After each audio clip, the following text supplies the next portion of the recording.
전문가라든지 제레미 리킨 같은 사람도 있습니다.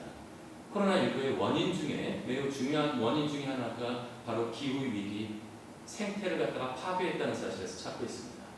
끊임없이 생태를 파괴하면서 그들이 바이러스라든지 야생동물이 존재할 수 있는 것들을 인간들이 개발한다는 이름하에서 파괴를 했고, 그것들이 밀려 들어오면서 이제 점차적으로 중첩되는 동물들과의 연관들이 되었고, 이 모든 것들이 이제는 어떻게 동물들을 사고 팔거나 특히 중국이나 여러 곳에서 식용으로 하고 있는 야생동물을 식용으로 하는 과정 속에서 넘어오고 온 것이 매우 중요한 원인이라고 분석하는 학자들이 늘어나고 있습니다.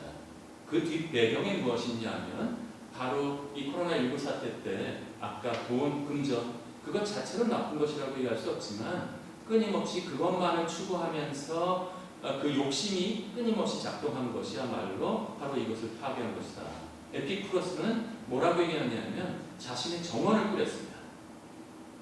이것이 요즘에 최근에 다시 나오는 단어로 글로벌라이제이션이라는 단어가 있는데요.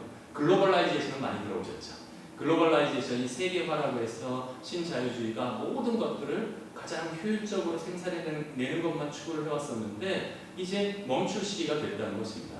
글로벌라이제이션은 지역에서 최대한의 생산을 하고 자신들이 필요한 것을 자립할 수 있는 부분, 교황님께서도 산미바도서에서 자주 말씀하신 그 생태적인 영성을 그리스도교 신자도 아닌 쾌락주의를 하는 이 에피쿠로스가 추구한 바가 있었습니다. 그것이 뭐냐면 에피쿠로스의 정원이었는데요. 사회적인 신분의 차별이 없이 모든 사람들을 받아들여서 그렇기 때문에 또 손가락질을 당했어요. 어떤 의미에서 과거에 참여를 했던 사람들도 지금 멈추고 새로운 삶을 살려야 하는 다 것으로 받아들였고요. 이러한 태도 안에서 가장 단순한 것들을 생각해내면서 무슨 가르침을 주었냐 하면 적절한 절제를 통해서 지속적인 즐거움을 누릴 수 있고 건강을 누릴 수 있다. 건강을 누리며 자족하라. 욕심에 대한 수위를 낮출 때에만 인간들은 행복할 수 있다라고 하는 사실을 가르쳐 주었고요.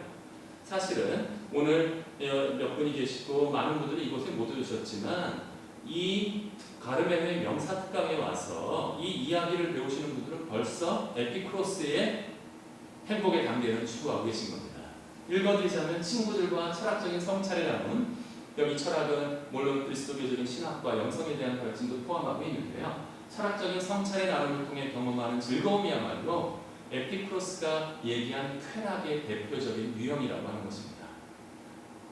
에피쿠로스가 억울해할 만하죠. 이렇게까지 얘기했는데 사람들은 에피쿠로스를 읽어보지도 않고 쾌락이라는 단어 때문에 주온 글씨를 붙이고 그리스도교에서는 거의 터부화하는 사람들이 되었으니까 이 정도만 해도 충분히 코로나19 사태 때 가르침을 주는데 사실은 이러한 현세적인 행복조차도 어떤 때는 멈추거나 그것 자체가 흔들려버리는 체험을 하게 되는 때가 있다고 하는 것입니다. 보다 더 깊은 현세적인 행복이 아니라 높은 차원을 찾은 멘토로 제가 아까 소개시켜드렸던 아우구스누스를 모셔왔고요. 아우구스누스에 대해서 잠깐 소개해드리면 제가 평화방송에서도 13개의 강의를 그걸 자세하게 한 적이 있고요. 유튜브에 올라와 있는데 제가 우리 까르멜회 조석현님과 우리 수사님들, 신부님들께 말씀드리기 위해서 13 강의를 1시간에 줄여서 1시간 반에 줄여서 엑기스만 줄여서 여러분들께 전달해 드리고자 하니까 저랑 같이 한번 아우구스누스를 만나러 떠나보셨으면 좋겠습니다. 가장 소중한 역할은 당시에 그리스 로마 문화라고 하는 강력한 세계적인 그리스 철학과 그리스 신화를 로마 제국이 정치적으로 모두 다 지중해에 퍼뜨리면서 이 두 가지를 그리스도교 사상과 종합해냈던 사상가였고요. 저는 감히 한 명만 뽑으라면 그리스도교 최고의 스승은 아우구스누스라고 말씀드리겠습니다. 실질적으로 토마스 아퀴나스는 또 다른 위대한 학자가 나타나기 이전까지 800년 동안 압도적인 스승의 위치를 차지한 것이 바로 아우구스누스였었고요. 중세에 가장 큰 영향력을 끼쳤고 고백록이라고 하는 책과 같은 것은 우리나라에만 42종이 번역이 되어 있습니다. 솔직히 말하면 번역이 또 나온 거를 왜 또 번역하는지 모르겠습니다.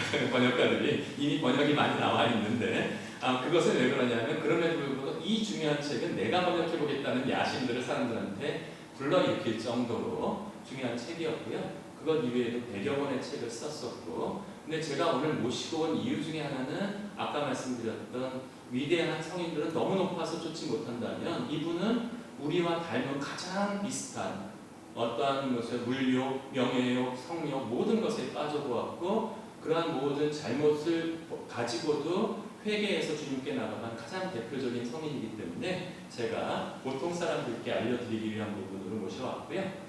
제가 아까 그리스 로마 문화와 그리스도 교회의 양쪽을 종합했다라고 했는데 아주 집안 자체가 아주 갈라져 있었습니다. 아버지 파트리치우스는 북아프리카 타가스테의 로마의 하국관리였고요. 세속적이 없고 어떠한 물욕과 명예욕만 추구하는 사람이었다면 그 유명한 어머니 모니카 성녀는 그리스도교를 대표하는 분으로 나타날 수 있습니다.